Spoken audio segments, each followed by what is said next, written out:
옆에 계신 분 서로 인사하십니다. 잘 오셨습니다. 반갑습니다. 주님의 이름으로 여러분 모두를 환영하고 축복합니다.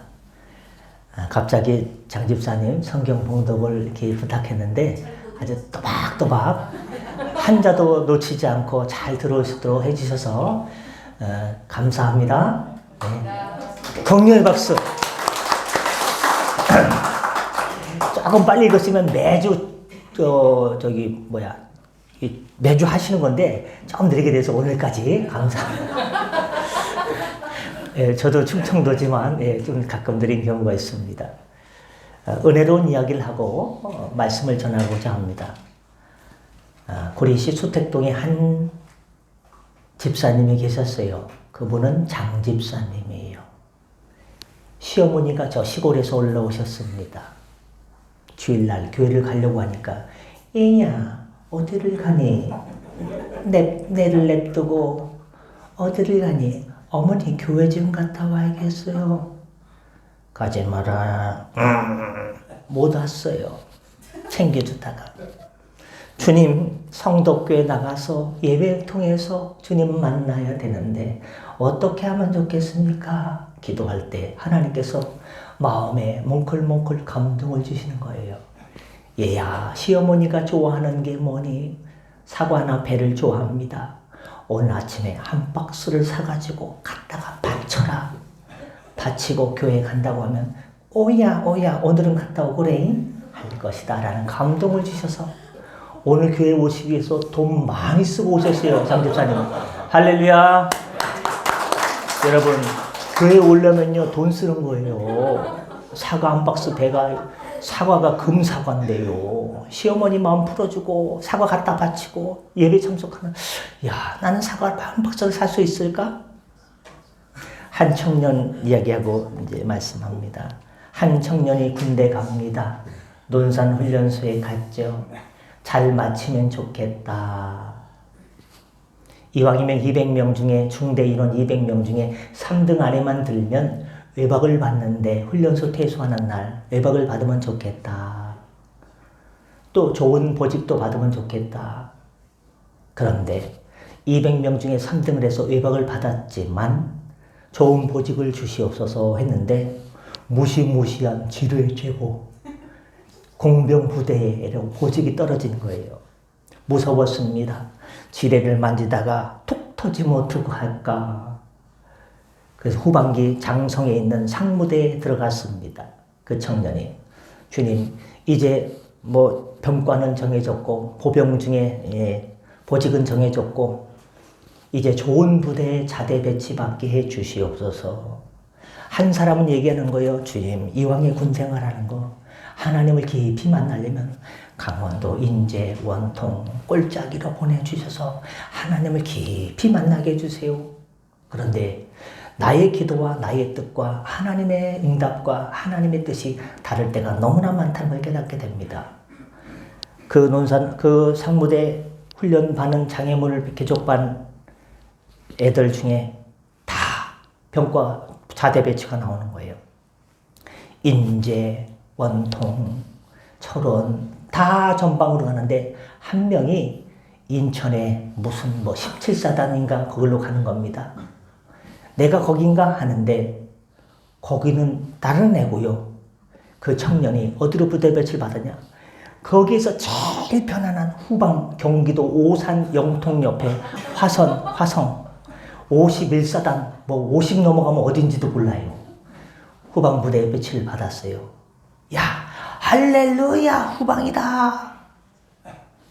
근데 저는 기도하죠. 하나님 이왕이면 그 부대에서 제일 빡세다고 군용어로 하는 해안 경비대에 떨어지면 정말 주님을 깊이 만날 것 같습니다. 근데 어떻게 될지 몰라요. 목요일날 가면 자기가 해안 경비대 갔는지 널널한 부대 갔는지 모르겠죠. 여러분 그래서 저는 제가 전방에서 3년을 지냈기 때문에 자녀들에게는 좀 후방으로 좀 보내주는 특혜가 있는 건가? 우리가 이렇게 기도했는데 하나님께서는 이렇게 응답을 주시고 이렇게 됐으면 좋겠다고 하는데 하나님께서는 다르게 역사하실 때가 얼마나 많습니까? 그래서 여러분 힘든 것도 사실은요 그것이 편안한 것이 될 수 있고 좋은 응답이 오히려 그것이 사람이 잘못 선용하게 되면 그거로 인해서 전화위복이 또 거꾸로 뒤집어지기도 하는 것입니다. 우리가 살다 보면 불행한 일을 만나기도 합니다. 이런 불행을 어떻게 극복할 수 있을까가 오늘 말씀의 포커스입니다. 사전적인 의미로 행복이란 생활에서 충분한 만족과 기쁨을 느끼어 흐뭇한 상태를 말하는 겁니다. 만족이 소유에 있다면 얼마나 많은 것을 소유해야 충분히 만족하며 흐뭇한 상태가 될 수 있을까? 충분한 만족이란 수치가 정해져 있지 않습니다. 만족할 만큼 충분히 가진 것 같은데 금방 다시 빈자리가 생기면서 또다시 불충분한 상태가 되기 때문에 이 세상에 사람이 가지고 있는 충분한 만족은 없습니다. 사람의 욕심은요, 한도 끝도 없어요. 이 정도면 행복할 줄 아는데 더 갖고 싶어 합니다. 99마리 양을 가진 사람이 한 마리 양을 뺏고 싶어 하는 것이 사람의 못된 심성입니다. 여러분, 행복이라고 할 때 행자, 한자에서 행복의 행자는요, 다행 행자를 씁니다. 무엇이 다행이라는 걸까요? 이 글자는요, 일찍 죽는다는 뜻의 요자와 이렇게 요자와 거스른다는 뜻의 역자가 합쳐져서 일찍 죽는다 요, 거스른다의 역자가 합쳐져서 일찍 죽는 것을 면한다. 일찍 죽는 것이 일찍 죽을 수밖에 없는데 가까스로 다행히 살았어요. 야, 이게 뭐다? 이게 한자에서 말하는 행복이에요. 죽을 줄 알았는데, 무너진 줄 알았는데, 살아났다. 죽을 뻔했다. 이게 행복이라는 글자의 뜻이 되겠습니다. 원치 않게 일찍 죽을 수 있었는데 그것을 면할 수 있어 다행이라는 것이 행복의 행자입니다. 충분한 만족은 소유로는 행복할 수 없지만 살아있음에 감사하면 그것으로 충분히 행복해질 수 있다는 것을 성도님들은 알아야 됩니다. 누군가 한 말처럼 행복은 저 멀리 있는 것이 아니라 어디 있다? 가까이에 있다. 그런데 그것을 깨닫지 못하면 일평생 행복을 쫓아 헤매다가 저 언덕 너머에 있는 파랑새를 찾아서 이리저리 방황하다가 행복도 경험하지 못하고 맛보지 못하고 불행하게 살다가 그만 죽습니다. 본문 1절은 내가 해 아래에서 한 가지 불행한 일이 있는 것을 보았나니 이 사람의 마음을 무겁게 하는 것이라. 불행한 일 혹은 불행하게 사는 것을 마음의 무거움이라고 한 것인데 저는 박선희 시인의 아름다운 편지 중에서 마음의 무거움을 노래하는 시가 있어 읽어드리고 싶습니다. 우리 마음속에는 수많은 감정들이 또아리 틀고 존재합니다. 사랑과 미움, 슬픔과 걱정, 근심, 괴로움과 아픔, 그리고 이름 지을 수 없는 표현하지 못하는 수많은 감정들, 그것들의 무게로 인하여 우리의 삶이 주체할 수 없을 정도로 힘들고 무거워지곤 합니다. 여러분, 기억에도 무게가 있는 것을 아세요? 사람의 생각 속에 기억이 있지 않습니까? 오랫동안 기억하는 건 장기 기억. 엊그제 일어난 일, 아침에 일어난 일은 단기 기억. 이 기억에도 무게가 있습니다. 좋지 않은 기억과 쓸데없는 기억들은 제발 좀 내려놓았으면 좋겠는데 자꾸 튀어나와서 온갖 것들을 다 기억하고 있으니 마음이 더 무겁잖아요. 삶이 더 어수선하고 천근만근 느껴지지 않겠습니까? 제발 잊고 싶은데 그 기억만큼은 정말 날려버리고 싶은데 자꾸 생각이 나는 거예요. 힘들 때. 마음이 가벼우면 몸도 가벼운데 이게 바로 마음에도 무게가 있다는 것. 여러분, 저 나무 한 그루도 제 삶을 가볍게 하기 위해서 얼마나 슬픈 노력을 하는지, 무성하게 이파리를 내고 화려하게 꽃을 피우다가도 때가 되면 미련 없이 이파리 하나 남기지 않고 다 털어내지 않습니까? 언제? 가을에. 무성하고 화려했던 저 봄날의 여름날의 기억들을, 그 시절들을 추억하면서 우리는 행복하게 살기 위해서 태어났답니다. 우리는 사랑하며 살기 위해서 태어났답니다. 그러기 위해서는 무엇보다 덕지덕지 붙은 마음의 군살부터 덜어내야 됩니다. 다가올 여름 지나 가을 걱정에 물들지 않는 연습을 하면서 덕지덕지 붙은 마음의 군살이라는 표현이 마음에 와닿는데 여러분 이왕이면 뱃살보다 마음의 군살이 훨씬 몸과 마음에 해가 되는 것 같아서 신경이 쓰입니다. 본문 2절을 보니까 불행 혹은 불행한 삶을 어떻게 저자가 규정하고 있는가? 불행하게 사는 것, 불행한 인생을 지내는 것을 악한 병에 걸렸다라고 표현하고 있습니다. 마음의 군살이라는 표현을 보니까 마음을 무겁게 하는 그것이 왜 악한 병인지 이해할 수 있을 것 같습니다. 그러면 전도서 기자가 본문에서 말하는 마음을 무겁게 하는 것, 그래서 마음을 무겁게 하는 것이 악한 병이라고 할 수 있는 불행한 일들은 어떤 것이 있을까? 두 가지로 살펴보고자 합니다. 세 가지가 아니라 다행이죠. 첫 번째, 재물과 부유와 존귀를 누리지 못하는 것이 불행입니다. 경건 생활을 추구하는 분들 중에 재물과 부유와 존귀라는 단어를 마치 무조건 더러운 것처럼 생각하는데 잘못된 생각입니다. 재물도요, 하나님 나라를 위해서 하나님께 영광 돌렸으면요, 얼마나 귀한 건데요. 근데 재물을 세상적으로 쓰고, 죄 짓는 데 쓰고, 타락하는 데, 부패하는 데 쓰면요, 그게 잘못된 것이지만, 너무 터부시할 것 없습니다. 그 이유를 제가 설명하고자 합니다. 재물과 부유와 존귀를 2절 말씀 보니까 하나님께 받았다라고 표현하고 있습니다. 그 말씀처럼 그것들은 하나님께서 우리에게 믿음의 선물도 주시지만 어떤 선물도 주시냐? 재물과 부유와 존귀도 선물로 주신다는 것을 기억해야 됩니다. 전도서 5장 19절은 또한 어떤 사람에게든지 하나님이 재물과 부유를 그에게 주사 능히 누리게 하시며 제 몫을 받아 수고함으로 즐거워하게 하시는 것은 하나님의 선물이다라고 5장 19절에서 규정하고 있습니다. 주어진 삶의 영역에서 최선을 다해서 나는 오늘 직장에 가서 열심히 해야지. 다른 사람 보기에 좋도록이 아니라 내 스스로 부끄럽지 않도록 이 회사에 발전하고 이바지하고 그런 차원에서 한번 열심히 해야지. 내게 맡겨진 이 자영업 현장에서 열심히 한번 해봐야지. 해서 최선을 다해서 그 수고의 열매를 거두는 것이 진정한 낙이요 하나님의 은혜라는 것입니다. 그러니 재물과 부유와 존귀는 더러운 것도 아니고 죄 짓는 데 쓴다면 그런 것이지만 그렇지 않으면 잘못도 죄도 아닙니다. 신명기 8장 18절은 내 하나님 여호와를 기억하라. 그가 내게 재물 얻을 능력을 주셨습니다. 할렐루야. 참 귀한 말씀이에요. 신명기 8장 18절 말씀을 붙잡고 여러분 재물이 없을 때 기도하세요. 주님, 하나님을 기억하라. 그가 저에게 재물 얻을 능력을 저에게도 주실 줄 믿습니다. 이렇게 기도하십시오.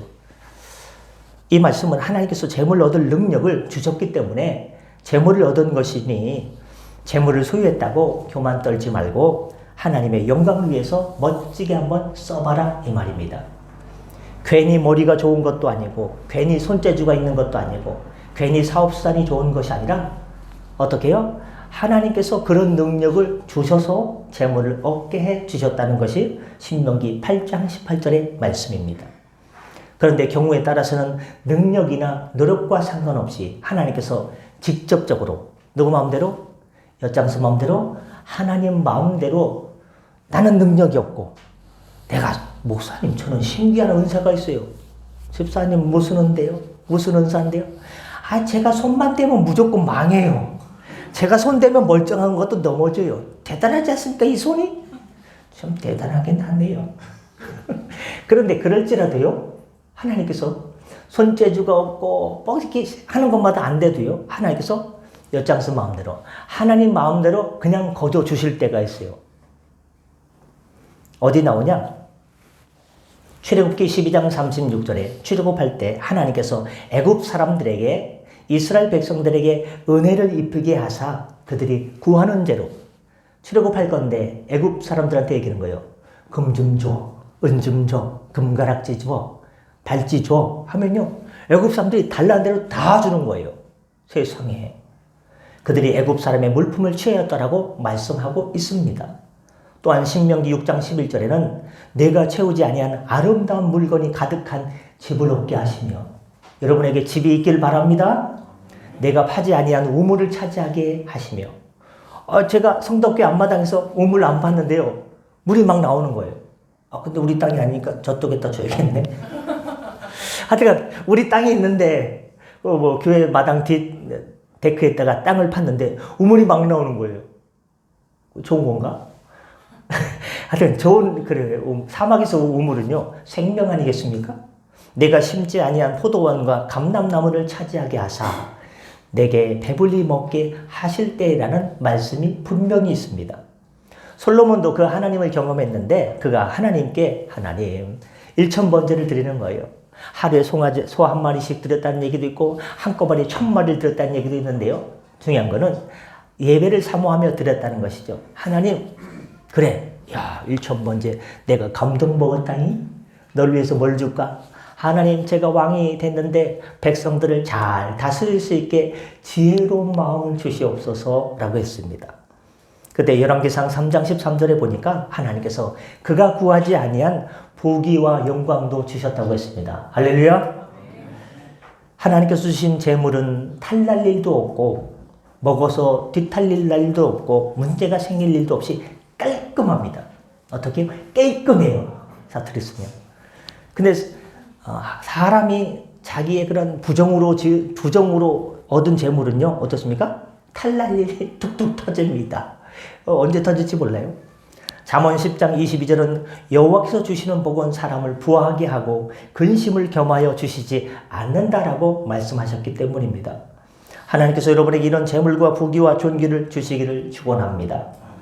여러분 역시 재물 얻을 능력을 달라고 기도하셔서 각 축장 같은 사회에서 하나님을 믿고 섬기는 자들이 어떻게 하나님께 주시는 재물과 부유와 존귀를 누리는지 보이시길 바랍니다. 근데 누구에게나 다 주는 것이 아니에요. 하나님께서 물질의 축복을 주셨는데 장로님 사업이 어려웠는데 갑자기 왜 안 나오십니까? 주님 달라고 기도하시고 막 같이 기도 제목 내놓고 그러시잖아요. 목사님 요즘 제가 바빠요. 요즘 일이 잘 돼서 오늘 골프 치러 가야 돼요. 싱글을 위하여. 예, 아주 뭐 싱글이라는 말 좋아하더라고요. 뭔 뜻인지 까먹었어요. 하여튼간 뭡니까? 잘 되니까 교회 발길을 끊고 잘 되니까 등 따시고 배부르니까 주님 멀리하고 그런 사람에게는요 안 주기도 하고 제일 기분 나쁜 거 줬다가 뭐 한다? 뺏으십니다. 차라리 주지라면 하시지. 누리려고 하니까 쏙 뺏어가는 경우는 얼마나 약 오르는데요. 그렇지 않습니까? 하나님께서는 사람 봐가면서 이 사람이 이걸 하나님 나라 영광을 위해서 쓰이겠다. 조금 끝나려면 남았어. 여러분 재물 얻을 능력을 달라고 기도하는 것 하나님 나라를 위해서 기도해야 됩니다. 그런데 그렇게 재물과 부여를 존귀를 받았는데 그것을 누리지 못하고 다른 사람이 그것을 누린다면 어떻게 되겠습니까? 예수님께서 말씀하셨죠. 한 부자가 있는데요. 그의 농사가 너무 잘 됐어요. 30배, 60배, 100배 너무 잘 된 거예요. 열매를 추수하니까 기존 창고에 다 못 넣는 거예요. 창고를 얘들아 더 크게 줘라. 몇 개를 더 줘라. 거기다가 꽉꽉 재워놓고요. 야, 이거를 내일부터 누리자.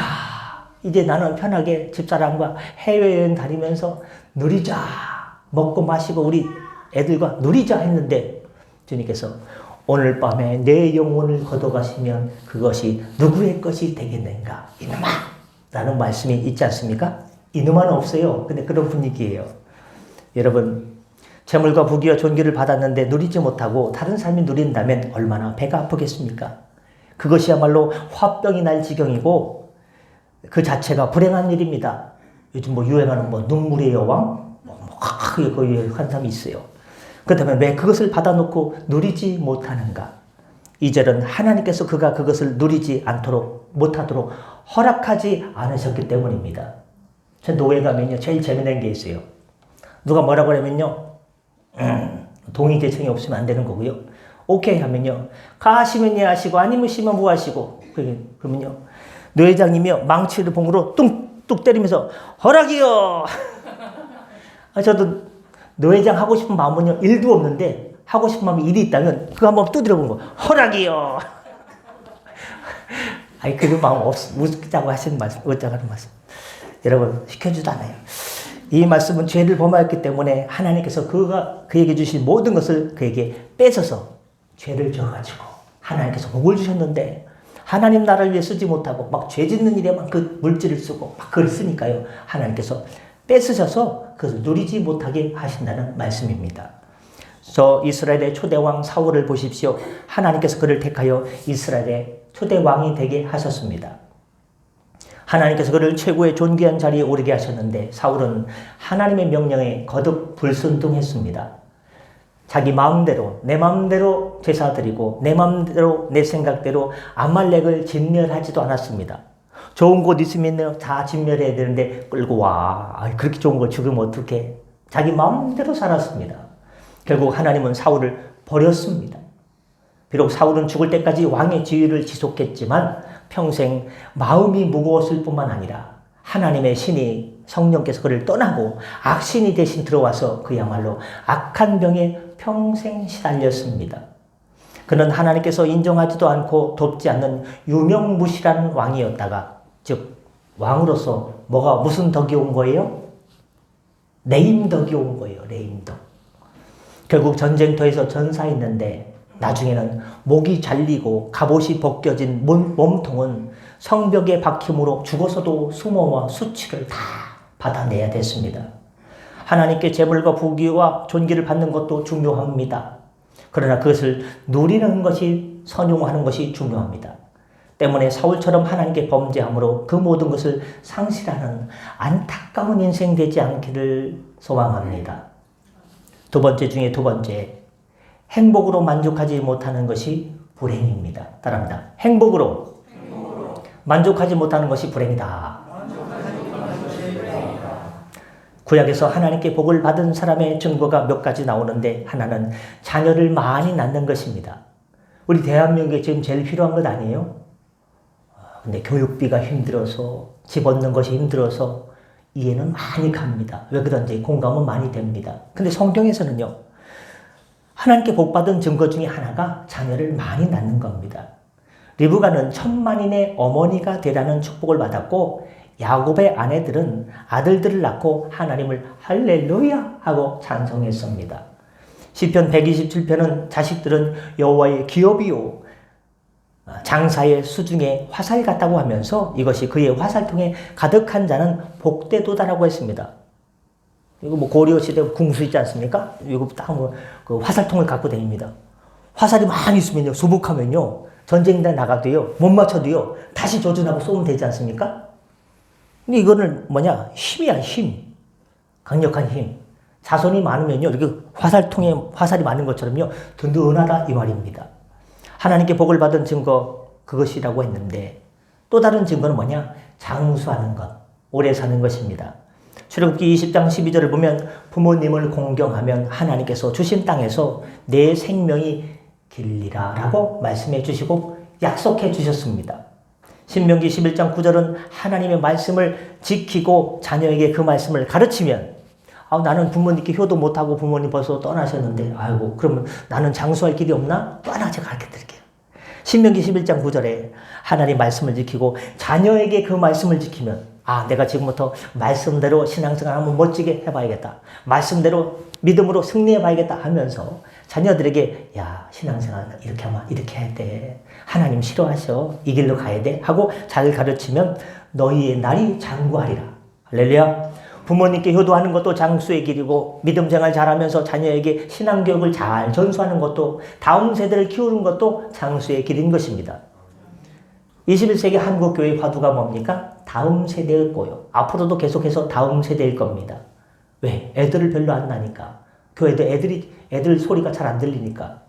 여러분, 우리는 성경에서 지혜를 찾아야 됩니다. 잠언 10장 27절은 여호와를 경외하면 장수한다라고 또 말씀하셨습니다. 그런데 본문 3절을 보니까 이상한 얘기가 나와요. 성경에 이런 얘기도 나오나?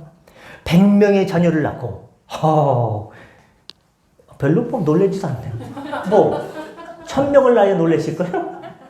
100명의 자녀를 낳고 장수하여 사는 날이 많은 어떤 사람을 언급하고 있습니다. 근데 4절, 5절 보니까요, 안타깝고 슬픈 일이 나와요. 아이를 가졌다가 아이를 그만 잃었어요. 낙태하여 햇빛도 보지 못하고 그것을 알지도 못한 네가 그보다 더 낫고 더 평안하다는 이상한 얘기가 나와요. 어떻게 이게 말이 됩니까? 천년의 갑절을 산다 할지라도 헛되다라는 이야기입니다. 자녀를 많이 낳았어요. 얘들아 모여봐라. 한놈 도시기 석사. 야 49명이 한 놈 어디로 갔어? 찾아와봐. 목사님 애들 많이 낳으면 힘들어요. 교육하기 힘들고 먹고 살기 힘든데 지금 하나둘도 힘들어 죽겠는데 뭐런 얘기하지 마세요. 여러분 감당할 수 있는 그런 여건을 허락해 주시면요. 그것도 다 복입니다. 자녀를 많이 낳고 장수해도 행복하지 못할 뿐더러 오히려 불행하여 평안하지 못하다라고 성경은 말씀합니다. 어떻게 그럴 수 있을까? 말씀하는 것은 행복을 보지 못하면 우리가요 딱 봐야 돼요. 저쪽 창문에 보면 브라인더가 있지 않습니까?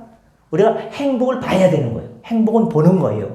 성경에서 행복을 본다라고 합니다. 분명한 행복의 증거를 지니고 있다 하더라도 불행하다는 것입니다. 그러면 여기서 행복을 본다, 행복으로 만족하다는 것은 무슨 뜻일까요? 하나님께서 주신 기쁨을 몸과 마음으로 누리는 것을 의미합니다.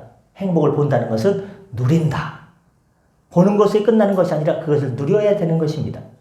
2절 말씀은 하나님께 받은 것을 뺏겨서 내가 아닌 다른 사람이 그것을 누리니 그것이 악한 병이자 불행이라고 했습니다. 죽었다고 열심히 해놨는데요. 누리는 것은요. 다른 사람이 저리 가. 누리는 거예요. 그 외 건축을 딱 하고 나서요. 목사님, 피눈물로 기도한 목사님, 장로님들, 모든 성도님들 있지 않습니까? 연로하신 목사님. 그럼 어떻게 돼요? 몇 년 안 남았으면요. 몇 년 더 남았어도 그동안 고생하셨으니까 우리 교회에서 성전 건축도 끝났으니까 같이 더 행복하자고요. 같이 신앙생활 더 재밌게 하자고 해야 되는데요. 꼭 성경 구절을 잘못 인용해요. 무슨 말이에요? 새술은 새무대 저리 가세요. 그게 됩니까? 그거 너무 야박한 거 아니에요? 인간적으로도 그건 잘못된 거예요. 고생한 사람들이 함께 복을 누리고 수고하셨습니다. 격려해야죠. 새술은 새부대 그게 그 말이 아니에요. 우리의 심령을 더 기경해야 하는 뜻인데 그렇습니다. 그런데 3절을 보면 그것을 빼앗기지 않아도 불행한 경우라고 했습니다. 100명의 자녀가 어디 가겠습니까? 오래 사는 것을 누구에게 빼앗기겠습니까? 여러분 집에 100명의 자손이 있어요. 그냥 그대로 있어요. 오래 사는 것 80, 90, 100살, 120 그냥 그대로 제가 여기 있어요. 예를 들면 누가 뺏어갈 자가 있어요. 죽을 때까지 자신이 가지고 가는 겁니다. 하지만 그것이 행복하게 하지 않고 여전히 마음을 무겁게 한다면 그것이 바로 불행이다라는 겁니다. 우리는 이 말씀을 들으면서 복된 삶을 누리는 것이 무엇이 그리 어려워서 불행하게 되는지 이해하지 못할 수가 있습니다.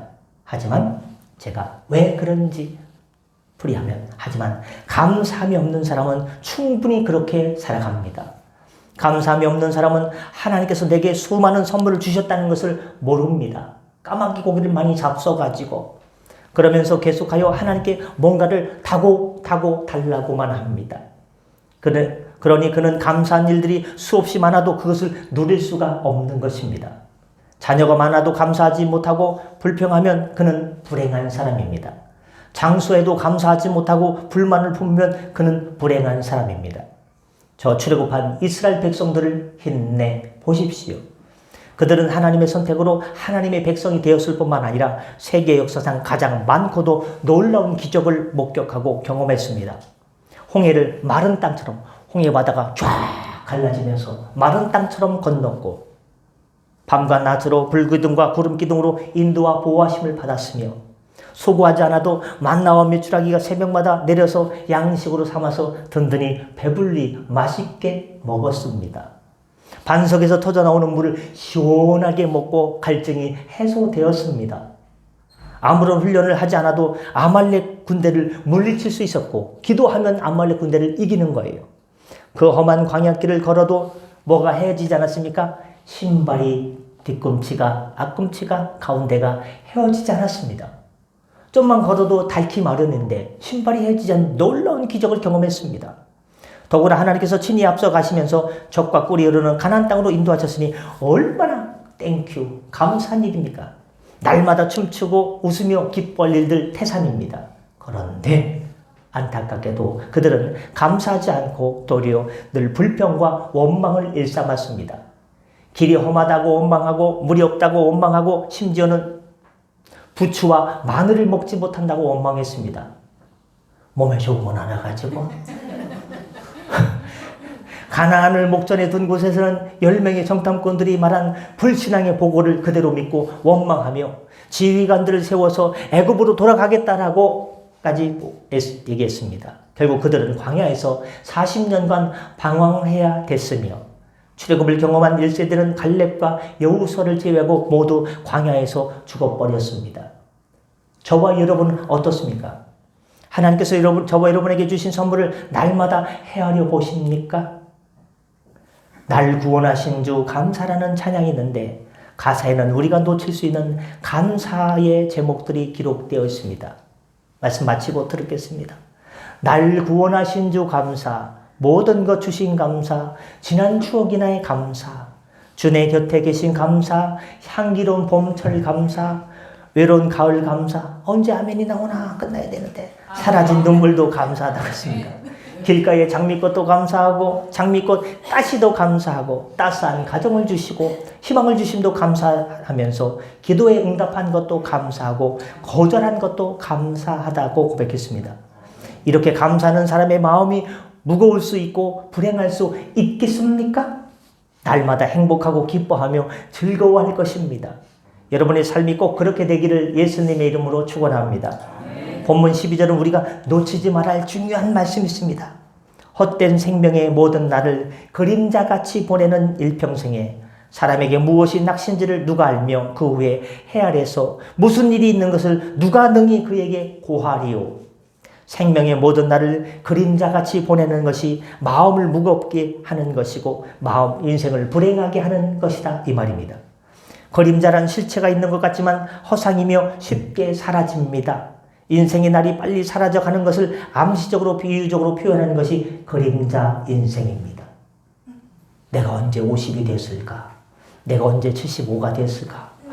내가 이렇게 시간이 어느새 훌쩍 흘러서 85세가 되고 내가 언제 이렇게 할아버지가 됐을까? 저도요, 군대 갔다 온 애가 예를 들어가지고 군대에서 직장 여군을 만나가지고 너 결혼할래요? 그래? 그래서 애 낳으면 제가 할아버지 되는 거예요. 믿어집니까?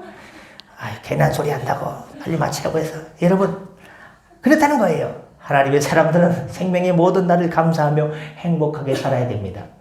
우리가 살아가는 건 눈 깜짝할 새입니다. 빨리 지나가는 것이 너무 아쉽지만 지나가는 것도 지나가는 순간도 감사하고 가치 있는 것이어서 행복한 것입니다.